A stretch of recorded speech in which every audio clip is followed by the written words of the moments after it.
Hai, Assalamualaikum warahmatullahi wabarakatuh. Selamat datang ke kelas sejarah Cikgu Izzati. Tadi bagi murid yang tak berkesempatan untuk join Google Meet, Cikgu akan terangkan semula kepada kamu tentang apa yang kita telah pelajari pada hari ini. Cikgu harap kamu boleh bersedia dengan buku teks sejarah tahun 6. Kamu boleh buka pada muka surat 2. Baiklah. Hari ini kita akan belajar tentang pembentukan Malaysia. Jadi pada akhir pembelajaran kita pada hari ini, cikgu harap kamu akan dapat menghuraikan sebab-sebab pembentukan Malaysia. Jadi pada hari ini apa yang akan kita lakukan? Yang pertamanya kita akan kenal pasti apakah wilayah yang terlibat dalam pembentukan Malaysia. Maksudnya negeri mana, negara mana yang terlibat dalam pembentukan Malaysia ni. Yang kedua, kita akan bina peta pokok tentang sebab-sebab pembentukan Malaysia. Dan yang ketiga, kita nak menyatakan rasa bangga kita terhadap pembentukan Malaysia. Apa tindakan yang kita boleh lakukan untuk menunjukkan yang kita ni berbangga dengan pembentukan Malaysia. Baiklah, tanpa membuang masa, kita tengok slide yang seterusnya. Murid-murid, adakah kamu tahu apakah wilayah-wilayah yang terlibat dalam pembentukan Malaysia? Bagus. Mari kita lihat apakah wilayah yang terlibat. Yang pertama mestilah Persekutuan Tanah Melayu. Dan yang kedua Sabah, yang ketiga Sarawak dan yang keempat Singapura. Namun begitu, seperti yang kita tahu, Singapura setelah beberapa tahun selepas pembentukan Malaysia, Singapura telah pun menarik diri untuk keluar daripada Malaysia. Jadi yang sekarang ini yang ada dalam Malaysia ialah Persekutuan Tanah Melayu ataupun Semenanjung Malaysia, Sabah dan juga Sarawak. Tapi dalam topik ini kita akan melibatkan negara Singapura kerana ini ialah satu sejarah yang kita tidak boleh ubah. Walaupun Singapura telah keluar daripada Malaysia. Murid-murid, cuba kita tengok gambar ini. Agak-agaknya siapa orang yang sedang berucap dalam gambar dekat sebelah ni? Betul tu, pandai kamu semua. Orang yang sedang berucap dalam gambar ini ialah Tunku Abdul Rahman yang merupakan Perdana Menteri Persekutuan Tanah Melayu pada ketika itu. Tapi murid-murid, agak-agaknya kan gambar ini Tunku Abdul Rahman tengah cakap pasal apa? Gambar ini merupakan gambar semasa Tunku Abdul Rahman berucap dalam satu majlis Persatuan Wartawan Luar Asia Tenggara bertempat di Hotel Adelphi, Singapura pada 27 Mei 1961. Dalam majlis ini, buat pertama kalinya Tunku Abdul Rahman menyuarakan cadangan penubuhan Malaysia. Di sinilah titik tolaknya, permulaannya pertubuhan ataupun pembentukan Malaysia. Kelas. Berdasarkan apa yang cikgu ceritakan tadi ni, pada pendapat kamu, mengapa agaknya Tunku Abdul Rahman ini cuba mencadangkan pembentukan Malaysia? Hari ini kita nak belajar tentang apakah sebab-sebab pembentukan Malaysia. Ada 3 sebab yang akan kamu belajar dalam tajuk ini. Kita tengok sebab yang pertama. Sebab pertama mengapa Tunku Abdul Rahman mencadangkan agar terbentuknya Malaysia adalah yang pertama supaya dapat menjamin keselamatan negara. Ini kerana selepas kita merdeka, Singapura dan Sarawak masih lagi menghadapi ancaman daripada komunis. Macam yang kita tahu, komunis telah menjajah negara kita selama 14 hari, iaitu dalam tempoh selepas Jepun mengundurkan diri dan sebelum British mengambil alih semula Tanah Melayu, komunis telah menguasai Tanah Melayu dan telah melakukan pelbagai kerosakan yang sangat teruk kepada Tanah Melayu walaupun dalam tempoh 14 hari. Jadi selepas kita merdeka daripada British pada tahun 1957, Tanah Melayu dah kuranglah gangguan ancaman British, tetapi negeri-negeri di sekitar tanah Melayu seperti Singapura dan Sarawak masih lagi menghadapi ancaman komunis. Pihak komunis juga berusaha untuk menjadikan Sarawak sebagai sebuah negara komunis bagi menyebarkan pengaruhnya di Asia Tenggara. Nampak tu? Sebab itulah Tunku Abdul Rahman mencadangkan agar Sabah dan Sarawak bergabung dalam pembentukan Malaysia.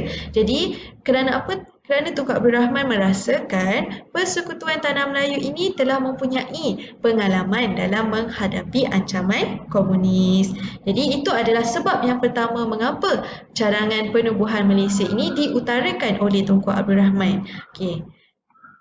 Seterusnya kita lihat apakah sebab yang kedua. Okay, sebab yang kedua adalah untuk memajukan sosioekonomi. Okay, ini kerana apabila penggabungan daripada Sabah dan Sarawak juga Singapura akan menyebabkan peningkatan dalam permintaan pasaran barangan tempatan. Okay, seperti yang kita tahu, Tanah Melayu ni mempunyai pelbagai sumber mentah. Okay, jadi apabila bergabung lagi dengan Sabah dan Sarawak yang juga kaya dengan pelbagai sumber, akan menjadikan negara ini negara yang dapat menarik pelabur untuk melabur ke dalamnya, ke dalam negara itulah. Okey, dan secara tidak langsung apabila ekonomi meningkat akan dapat memajukan ataupun meningkatkan lagi taraf hidup rakyat. Okey, baiklah murid-murid, sebab yang ketiga pembentukan Malaysia ini dicadangkan adalah untuk mencapai keseimbangan kaum. Okey, ini kerana selepas merdeka, Tanah Melayu dicadangkan untuk bergabung dengan Singapura. Namun begitu, bilangan kaum Cina yang terlalu ramai iaitu melebihi kaum Melayu agak membimbangkan Tunku Abdul Rahman. Ini berkait juga dengan ancaman daripada komunis tadi.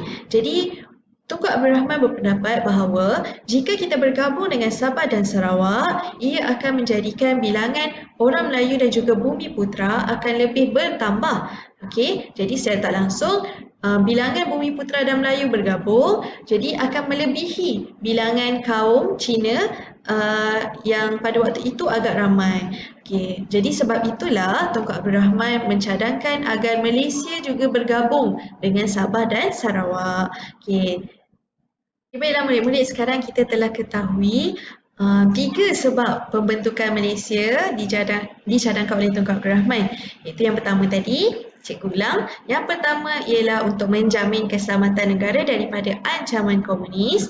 Yang kedua adalah untuk meningkatkan sosioekonomi. Dan yang ketiga adalah untuk mencapai keseimbangan kaum. Okey, baiklah murid-murid. Setakat ini boleh kamu terima ataupun boleh kamu faham apa yang cikgu sampaikan? Kalau boleh, mari kita buat satu aktiviti. Okey, sediakan alat tulis, sebatang pensel dan juga buku ataupun kertas. Okey, murid-murid boleh salin arahan ini, bina peta pokok tentang sebab-sebab pembentukan Malaysia. Okey, cikgu ulang, arahannya ialah bina peta pokok tentang sebab-sebab pembentukan Malaysia. Okey, macam mana bentuk peta pokok yang cikgu maksudkan?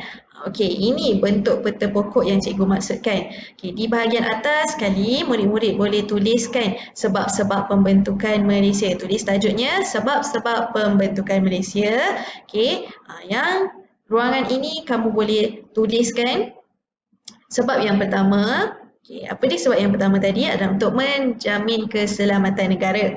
Okay, kamu boleh tuliskan sebab yang pertama di sini, kemudian sebab yang kedua, sebab yang ketiga. Di bawahnya kamu boleh tuliskan huraian yang berkaitan dengan sebab-sebab tadi. Okay? Faham? Kalau faham, nanti kamu boleh hantarkan gambar tugasan kamu tadi kepada cikgu. Baiklah.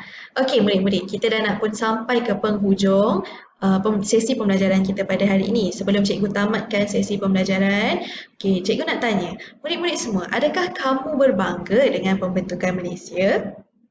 Jika ya, apakah tindakan yang boleh kamu lakukan untuk menunjukkan perasaan bangga kamu kepada negara? Okey. Jadi untuk menunjukkan yang kita ni berbangga dengan pembentukan Malaysia, pertamanya kita perlulah menjaga keamanan dan perpaduan kaum. Okey, janganlah bergaduh sesama kaum. Jangan menyebarkan perasaan benci antara kaum. Kerana apa? Kita semua sama. Kita semua ialah bangsa Malaysia. Okey, jadi kita perlu kekalkan keamanan dan perpaduan kaum. Kedua, kita perlulah menghargai jasa dan pengorbanan pemimpin-pemimpin terdahulu. Begitu juga dengan pemimpin-pemimpin sekarang. Kerana setiap pemimpin itu memberikan sumbangan dan pengorbanannya untuk negara. Jadi kita perlulah hargai. Okey. Dan yang akhir sekali, sebagai rakyat Malaysia, kita perlulah menghormati lambang-lambang kemegahan negara. Contohnya, bendera Malaysia, Jata Negara, lagu negara. Jadi kita perlu hargai dan kita perlu sayangi lambang-lambang kemegahan negara ini. Jangan jadikan apa lambang-lambang kemegahan negara ini sebagai satu jenaka seperti yang berlaku pada masa kini. Ada orang yang cuba mengubah bendera kebangsaan. Okey, jangan kita buat perangai-perangai seperti itu. Okey, murid-murid, itu sahaja daripada cikgu pada hari ini. InsyaAllah kita berjumpa lagi pada masa akan datang dengan topik yang lain. Okey, jadi sebelum tu jangan lupa untuk hantarkan peta pokok yang telah kamu siapkan tadi dalam bentuk gambar kepada cikgu. Okey, kamu boleh hantar melalui Google Classroom. Okey, terima kasih semua. Assalamualaikum.